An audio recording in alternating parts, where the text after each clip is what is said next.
Welcome to Let Me Fix This. Enjoy the video. You start with two essentials, an administrator account and a saved restore point. First, sign into an admin profile. You need rights to change permissions. Once done, disable third-party antivirus briefly to avoid interference, but make sure to save any open documents. Then open File Explorer and locate the exact file or folder showing access is denied. Right-click it to begin changing ownership and permissions. This is the first actionable change that unlocks most locked resources. You'll now change ownership and grant control. Right-click the item and choose Properties, then Security and Advanced. Click Change next to Owner, type your admin username, and check Replace Owner on subcontainers and objects to apply recursively, then Apply.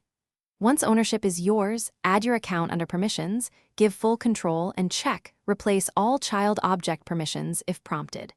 Make sure to accept UAC prompts. These steps remove the underlying permission blocks, so you can access or modify the file. Finish by re-enabling security software and verifying access.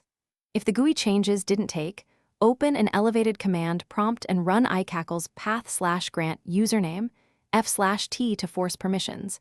This is faster for many files. Once applied, reboot to ensure the system stops holding locks.